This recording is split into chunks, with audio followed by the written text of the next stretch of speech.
Baik, di situ bahkan Anda kesannya mengancam bahwa ini membuka rahasia negara. Iya. Kalau ada yang membuka rahasia negara, emang konsekuensinya apa? Loh, kan ada undang-undang kerahasiaan negara. Tergantung kelas rahasianya apa. Kalau rahasia intelijen dibocorkan, hukumannya begini. Kalau rahasia kesehatan, misalnya Mas Andi punya penyakit, harus dirahasiakan oleh dokter, gitu. Lalu tiba-tiba bocor, dokternya kena hukum juga. Itu sudah ada kan di undang-undang kerahasiaan negara. Tergantung kelasnya. Kalau ini termasuk klasifikasinya rahasia negara, putusan pengadilan yang belum diucapkan, gitu. Itu jadi kita udah mengatur hukum ini semuanya. Nanti kita lihat aja gitu.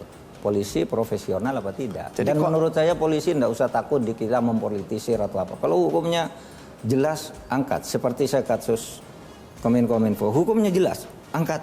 Saya bilang begitu Kejaksaan Agung. Saya yang backup. Saya bilang begitu. Tapi kalau Anda main-main, ya Anda yang saya suruh rujak pada orang. Gitu aja. Jadi konsekuensi hukum ini itu ada pada yang membocorkan, Ya. kalaupun itu benar ya, Iya. di MK, dan yang menyampaikan kepada publik atau Iya, salah satu. sama pembocoran rahasia. Ya kan mengedarkan, ya. Apalagi kemudian dia bicaranya itu lewat kan, lewat WA kan, penyebaran berita bohong melalui IT itu hukumannya berat tuh, karena dia nulis di Twitternya, yang dikutip orang kemudian, ya kan, penyebaran berita melalui IT. Nah hukumannya bisa agak gawat, di atas 5 tahun itu. Menurut Anda ini serius ya? Ya menurut saya serius bagi dunia. Walaupun apa yang akan disampaikan terbuka maupun tertutup, bagi sebagian orang nggak terlalu memberikan konsekuensi selain tuduhan. Nah, sekali lagi ya, tuduhan bahwa kalau itu benar direkayasa, entah apakah oleh hakimnya atau ada intervensi dan lain-lain, keputusan untuk proporsional tertutup itu akan menguntungkan PDIP. Semua orang berbicara begitu. Karena sebelumnya ada perdebatan dan yang menentang adalah 8 partai lainnya. PDIP yang mendukung adanya proporsional tertutup. Jadi semakin yakin orang tentang teori konspirasi ini. Ya, Sampai tapi di sini. kenapa ditanyakan ke saya? Saya tidak terlibat dalam konspirasi itu. Silakan aja orang berpendapat begitu. Saya tadi malah berpidato gitu. Bagi pemerintah secara teknis kepemiluan, secara yuridis prosedural, apakah terbuka atau tertutup itu tidak menyulitkan bagi pemerintah ya, bagi saya. Kenapa? Karena sekarang daftar gambarnya, daftar calonnya belum dicetak. Tinggal nanti kalau MK memutuskan sekarang sistem tertutup, nah cara nyusun daftarnya begini, baru cetak kan gitu. Kalau terbuka, cara menyusunnya begini. Bagi pemerintah tidak ada masalah. Soal pilihan itu tuh pilihan partai politik, kemudian ke MK setuju yang mana silahkan aja. Ini bukan soal mencetak ini, soal anggapan bahwa demokrasi kita mundur ke belakang. Lah ya silakan, kan bukan saya. Saya kan mengawal hukumnya aja. Bahwa mungkin ada yang menuduh itu kepentingan PDI, ya silahkan aja. Wah itu MK-nya berkolusi, ya silahkan aja berpendapat. Jadi Anda tidak mau masuk di ranah itu? Enggak. Sekarang masuk kembali lagi ke pernyataan Anda bahwa tahun depan ini akan terjadi kecurangan. Anda sudah jelaskan yang dimaksud dengan kecurangan-kecurangan itu merefleksikan apa yang terjadi tahun-tahun sebelumnya, ya. Tapi yang dikhawatirkan bukan cuma kecurangan, tapi kerusuhan. Saya harus menyitir omongan Pak Yusuf Kalla. Dia mengatakan bahwa dominasi ya pengusaha Tionghoa di dalam perekonomian kita ini udah terlalu besar. Intinya begitu. Ya, sehingga ada saya waktu bilang begitu ya saya. Anda hadir? Ada saya hadir. Baik. Mungkin yang nggak hadir saya jelaskan sedikit. Bahwa itu kemudian menjadi masalah besar di negeri ini yang harus diselesaikan. Ya. Nah ini kan kemudian responnya macam-macam. Tapi banyak yang marah karena ini berbau rasial. Anda hadir di situ, jadi bagaimana Anda menangkap nuansa di situ dan apa ini tafsir Anda ya tentang pernyataan Pak JK itu? Karena saya ada di situ, saya menganggap itu wajar karena begini, itu acara halal bihalal ijmi se-Indonesia. Lalu Pak Yusuf Kalla mengatakan orang Islam ini sih kenapa kok banyak yang berpolitik kayak gini? Kok pengusahanya kurang?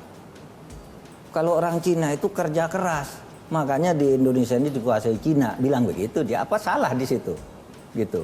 Tapi kan orang yang hadir di situ ya tidak menyalahkan Pak Yusuf Kalla. Tapi karena sudah beritanya liar ya sudah biasa lah, biar dinikmati sendiri oleh Pak Yusuf Kalla, tidak ikut membela meskipun tahu nikmati sendiri itu. Baik, lalu. Tapi begitu loh, saya ada di situ waktu. Oke, konteksnya itu, Bu. Konteksnya Pak Yusuf Kalla, ini orang Islam ini rebutan politik semua, mau jadi anggota DPR mau apa. Yang mau jadi pengusaha berapa? Berapa saudagar muslim di Indonesia? Coba kalau Cina pagi bangun udah kerja, malam kerja. Ya akhirnya dikuasai yang kaya-kaya 100 orang. Indonesia cuma 3, yang lainnya Cina. Tapi gitu, menurut Anda kenapa gitu. itu jadi masalah kalau dominasi orang Tionghoa di dunia usaha ini lebih besar? Oh, enggak tahu kenapa jadi masalah, itu kan Pak Yusuf Kalla yang bilang. Saya kalau sebagai saya enggak masalah. Nah, ini kemudian ditambah lagi. Ini kan tahun politik kita tahu ya. Tapi ini kan berkaitan juga dengan Kerusuhan. rasa aman dan antisipasi kerusuhan 1998. Karena di situ Pak JK juga bilang, hati-hati, jangan sampai kemudian terjadi lagi nih kerusuhan 1998. Nah ini kan jadi orang berpikir macam-macam ini. Orang berpikir begitu karena pernyataan Pak Yusuf Kalla, bukan pernyataan saya. Jadi saya tidak berhak untuk mewakili beliau mengklarifikasi dengan sesuatu yang benar. Tapi saya sendiri punya analisis itu berlebihan. Karena berlebihan itu apa yang mana? Berlebihan tuh begini. Situasi itu jauh lebih parah tahun 2019. 2019 itu panasnya tentang sikap-sikap taruhlah dalam tanda petik rasis seperti itu kan sudah dimulai tahun 2016. Bersambung sampai 2019 kan. Nah, sekarang ini udah pemilu kurang 9 bulan ini tidak ada apa-apa, hanya rame di medsos. Jadi ketakutan bahwa akan terjadi kerusuhan itu berlebihan? Enggak, kalau saya sebagai Menko Polhukam melihat aman-aman saja lah. Lalu apa antisipasi pemerintah? Antisipasi pemerintah menghitung sekarang. Jadi kita sudah membuat tingkat-tingkat kerawanan. Kerawanan 9 bulan pertama ini. Kerawanan di tingkat nasional akan terjadi pada bulan ini, di tingkat lokal Pak tingkat ini, pada tahapan ini kerawanannya akan terjadi sampai ke tingkat desa. Itu sudah ada hitung-hitungnya semua. Tadi saya ceramah di depan TNI dan Polri, pimpinan TNI Polri, ini loh, kerawanan untuk tingkat nasional terjadi pada tahap ini bulan ini. Kerawanan di tingkat kabupaten provinsi atau ini, kerawanan di tingkat desa ini. Sudah diantisipasi semua lah insya Allah. Yang penting saya katakan, TNI Polri harus netral, tidak boleh memihak. Begitu memihak itu akan jadi tragedi yang mungkin tidak mudah bagi kita untuk menyembuhkan lukanya. Ada satu pernyataan Anda agak lama, tapi menurut saya menarik untuk saya tanyakan kembali.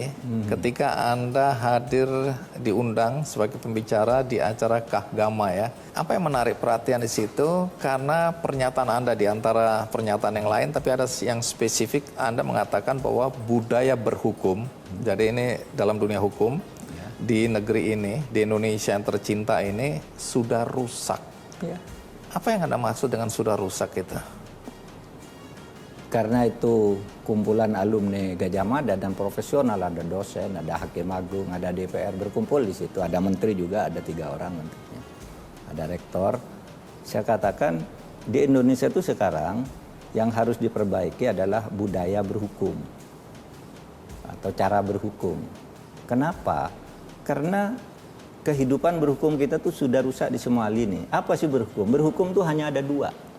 1, membuat hukum. 2, melaksanakan aturan hukum. Ini membuat aja udah tidak benar.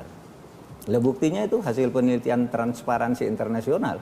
Pembuatan hukum itu pakai permainan uang, pakai lobby, pakai konflik of interest. Ini penelitian. Lagi-lagi Anda sedang berbicara tentang teman-teman kita di DPR. Enggak, hakim juga. Kan saya katakan berhukum. 1, membuat hukum. Itu yang membuat DPR. Lalu yang melaksanakan hukum hakim agung. Hakim, saya katakan waktu itu ketika pidato itu, ini di DPR jual beli, itu pertemuan Transparansi. Hakim agung juga ditangkap saya bilang. Jadi yang membuat dan melaksanakan sama-sama rusak. Bahkan pemerintahnya di tengah melaksanakan hukum sehari-hari, bukan hukum dalam arti konflik, melaksanakan prosedur-prosedur itu juga melanggar, budayanya sudah rusak. Nah saya bilang kalau alumni Gajah Mada ingin berkontribusi pada pembangunan hukum ke depan, sekarang jangan terlalu banyak berpikir untuk membuat hukum-hukum baru lah. Nggak banyak gunanya. Bagaimana mengubah budaya hukum itu? Apa? Mentalitas kita, gitu. Jati diri kita sebagai bangsa yang sekarang udah pada rusak, gitu. Sehingga korupsi terjadi di mana-mana. Dan ketika terjadi korupsi di mana-mana, itu hasil penelitian kan, Transparansi Internasional. Iya kan, yang mengumumkan itu. Anjlok kan nih negara kita. Kenapa di mana? Di DPR ada orang menjadi lawyer sekaligus anggota DPR, menjadi mitra usaha. Di birokrasi juga pegawai pajak punya konsultan pajak. Kalau kamu mau bayar murah konsultasi ke situ, padahal kantornya dia, bea cukainya sama. Itu kan temuan transparansi yang menyebabkan Pak Jokowi agak marah waktu itu. Kenapa kita sudah mati-matian kok anjlok? Itu kesimpulannya gitu, Pak. DPR-nya begini, Mahkamah Agung begini, pemerintahnya begini, ini rusak udah budaya kita hukum. Dan itu ilmiah, bukan gosip gitu. Nah, orang yang kadangkala enggak paham itu, loh, Menko Polhukam tuh kok bicara begitu, kok seperti pengatur. Memangnya kenapa? Memang itu fakta. Dan saya bertindak. Iya kan? Sejauh yang bisa tindak, ya, semua apa yang tidak saya tindak. Kalau lapor ke saya, ya, ada orang lapor, dianiaya, saya telepon Kapoldanya, Pak. Di Sumatera Utara itu kan ada orang ditangkap, dibilang membawa ganja di sini, dibawa ke kantor polisi yang berbeda, lalu disiksa, dimintai uang. Saya telepon Kapoldanya, selesai. Ya bertindak, tetapi maksud saya kalau budaya hukum kita itu tidak merata, yang itu akan terjadi terus. Lelah kita menyelesaikan satu-satu kayak gini. Sambo misalnya, kan saya bertindak juga. Pencucian uang, saya bertindak juga. Apa yang tidak saya tindak, bukan hanya menjadi pengamat. Marah ke DPR, menuding kamu yang jual-jual Markus di sini. Kamu di sini marah-marah, nanti cari perkara ke tempat saya, kan gitu.